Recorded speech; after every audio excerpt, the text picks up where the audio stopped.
Ito pong News TV Quick Response Team sa Manila Police District kung saan kaninang umaga po ay isa sa mga nasasakupan nila ang bahay na nakawan kung saan iginapos pa ng mga sospek ang mga biktimang may-ari ng bahay. At abot nga po sa 100,000 piso ang halaga ng gamit na natangay mula sa naturang bahay sa Santa Mesa, Maynila.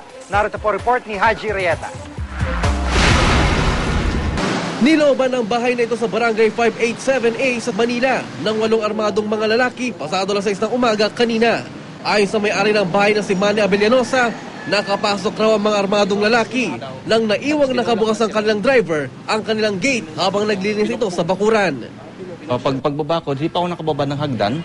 Yung dalawa, may sumalubong na. Yung isa nga, may hawak na 45, stainless. Tapos yung isa, napansin ko 38, medyo makintab ng konti din. Parang 38, no? Yung tingin ko, dahil revolver siya, revolver. Yung isa, 45. And pinakyat na ako. Habang binabantayan siya ng lalaki na armado, ang iba naman umakyat sa ikalawang palapag ng bahay kung nasaan natutulog pa ang mga anak niya. Si Christine Abellanosa nagulat sa mga lalaking pumasok sa kanyang kwarto. Narinig ko na kasi na may hindi so medyo di na rin na-surprise, pero nung nakita ko yung baril na parang oops, baril. So diretso na surrender na. You felt helpless ba at that time? Medyo. Bakit? Baril eh. Hindi na pwedeng lumaban pa. Sabay pasok na sa kwarto at naghalungkat. Natangay ang 2 laptop, ilang mamahaling cellphone, 2 camera at lens at ilang mga alahas. Sa kabuuan, aabot na ng 100,000 pesos ang halaga ng natangay sa kanila. Ang ikinadidismaya lang ng pamilya, walang responding police. Kinuha na ng blatter. Tapos, sir, wala kasi kami investigador. Investigador namin sa headquarters, may dinala tinanong yung isang kasama, women's desk, yata.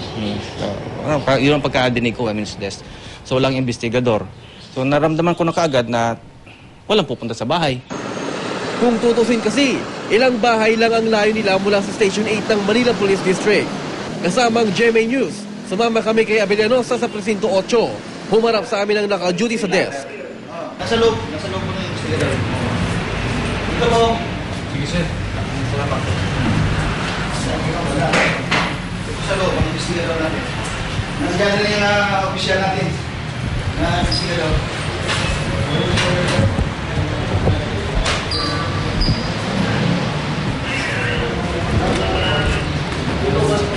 Dali lang tayo.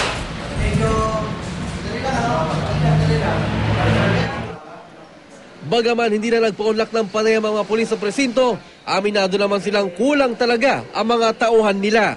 Kaya naman magdadagdag na raw sila ng mga pulis. Sa ngayon, iniimbestagahan ng panloloob sa nasabing bahay. Haji Rieta, GMA News.